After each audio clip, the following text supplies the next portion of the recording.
नमस्कार। Chanakya IAS academy के daily current affair session में आपका स्वागत है। आज है 20 सितंबर और 20 सितंबर से जितने भी महत्वपूर्ण प्रश्न बनते हैं हम उन पर चर्चा करेंगे। हमारा आज का पहला प्रश्न है, भारत का 42वां यूनेस्को विश्व धरोहर स्थल होयसल मंदिर किस राज्य में स्थित है? केरल, तमिलनाडु, कर्नाटक या फिर आंध्र प्रदेश? तो हाल ही में होयसल मंदिर को 42वें यूनेस्को विश्व धरोहर स्थल में शामिल किया गया है, जो कि कर्नाटक में स्थित है। कर्नाटक के प्रसिद्ध होयसला मंदिरों को यूनेस्को की विश्व धरोहर सूची में जोड़ा गया है। यह समावेशन भारत में 42वें यूनेस्को विश्व धरोहर स्थल का प्रतीक है। 12वीं और 13वीं शताब्दी के दौरान निर्मित होयसलों की पवित्र टुकड़ियों का प्रतिनिधित्व यहाँ बेलूर, हेलेबिड और सोमनाथपुरा के 3 घटकों द्वारा किया जाता है। ये तीनों होयसल मंदिर पहले से ही भारतीय पुरातत्व सर्वेक्षण के संरक्षित स्मारक हैं।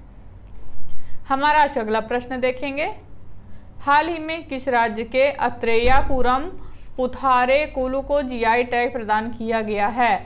आंध्र प्रदेश, कर्नाटक, केरल या फिर इनमें से कोई नहीं?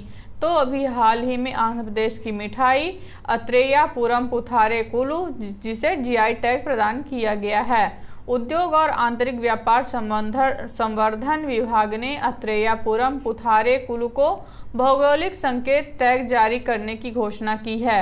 यह चावल और गुड़ से बनी मिठाई है। मिठाई का उत्पादन केवल आंध्र प्रदेश में गोदावरी के तट पर स्थित अत्रेयापुरम गांव तक ही सीमित है।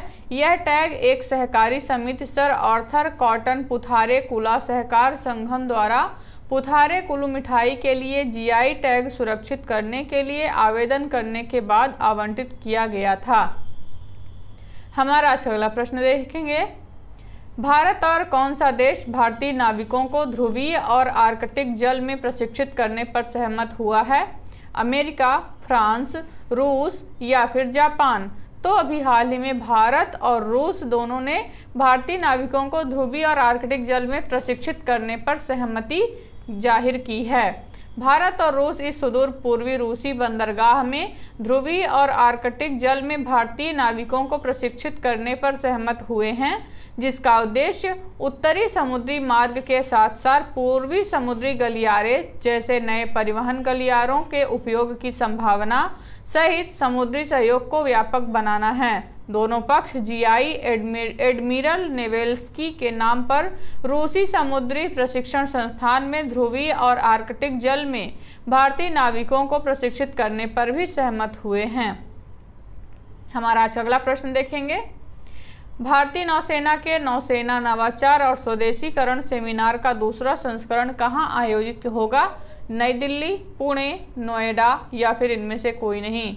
तो अभी हाल ही में भारतीय नौसेना के नवाचार और स्वदेशीकरण के दूसरे सेमिनार का आयोजन नई दिल्ली में हुआ।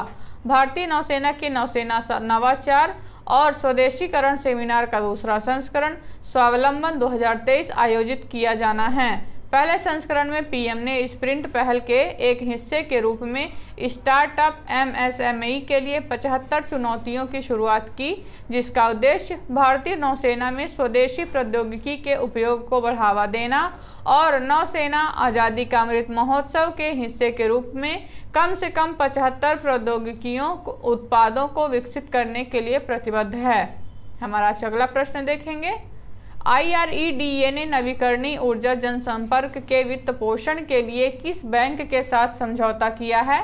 Bank of Maharashtra, bank of India, Canara bank या फिर इनमें से कोई नहीं?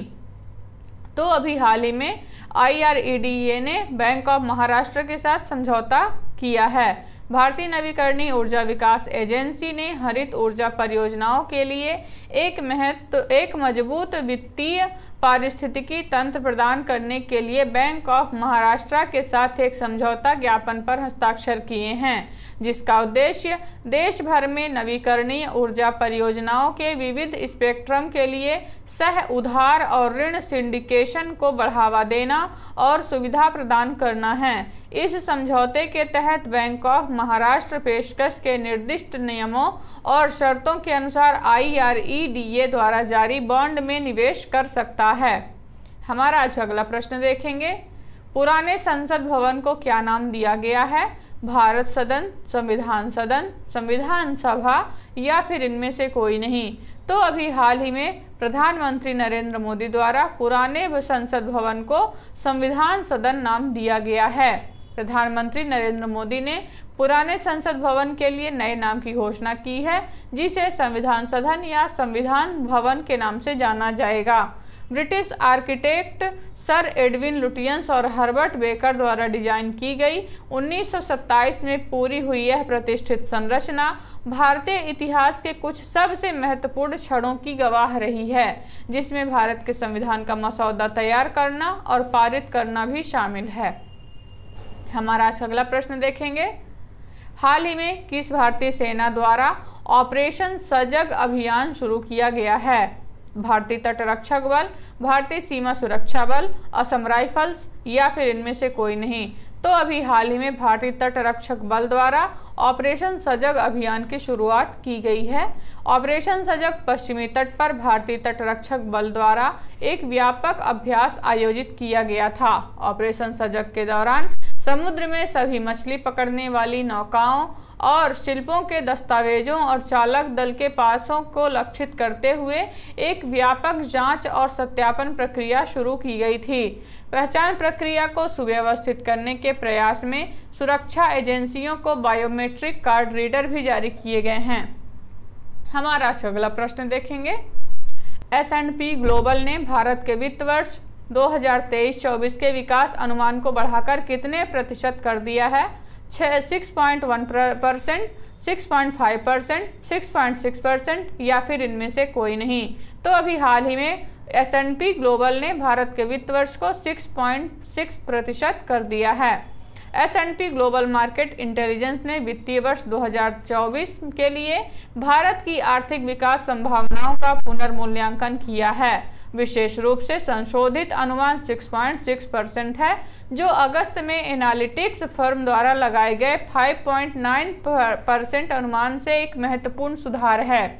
यह अनुमान अगस्त में अनुमानित 5.1% मुद्रास्फीति दर से उल्लेखनीय वृद्धि का संकेत देता है। हमारा अगला प्रश्न देखेंगे, हाल ही में किस बैंक ने अपर लेयर के तहत 15 NBFC की सूची जारी की है? RBI, SBI, एक्सिस बैंक या फिर इनमें से कोई नहीं। तो अभी हाल ही में RBI ने अपर लेयर के तहत 15 NBFC की सूची जारी की है। वर्ष 2023-24 में RBI ने 15 NBFC के नाम जारी किए हैं, जो SBI की ऊपरी परत यानी कि UL, NBFC UL के अंतर्गत आते हैं। अक्टूबर 2021 में भारतीय रिजर्व बैंक ने गैर बैंकिंग वित्तीय कंपनियों के लिए स्केल आधारित विनियमन के रूप में जाना जाने वाला एक अभूतपूर्व नियामक ढांचा पेश किया। इस ढांचे का उद्देश्य NBFC को उनकी संपत्ति के आकार और अन्य महत्वपूर्ण कारकों के आधार पर वर्गीकृत करना है, जो विनियमन के लिए एक स्पष्ट रोड मैप प्रदान करता है।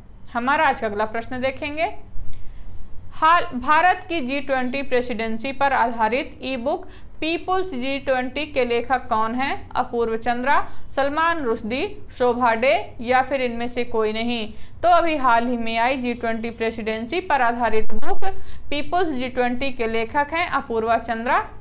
सूचना और प्रसारण मंत्रालय के सचिव अपूर्वा चंद्रा ने हाल ही में नई दिल्ली में पीपुल्स G20 नामक एक ई बुक का अनावरण किया, जो भारत की G20 प्रेसिडेंसी के बारे में विस्तृत जानकारी प्रदान करती है। ई बुक पीपुल्स G20 में भारत की भूमिका और इसकी अध्यक्षता के प्रभाव को समझने में रुचि रखने वालों के लिए एक मूल्यवान संसाधन के रूप में कार्य करती है।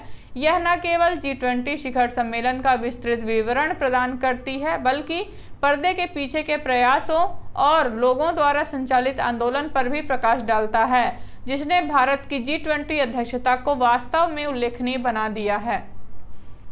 तो ये रहे आज के हमारे कुछ महत्वपूर्ण प्रश्न। आशा करते हैं चाणक्य IAS एकेडमी द्वारा चलाया जा रहा करंट अफेयर सेशन आपको पसंद आ रहा होगा। हमारे ऐसे और भी कंटेंट से जुड़ने के लिए चैनल को सब्सक्राइब करें और बेल आइकन दबाना ना भूलें। धन्यवाद।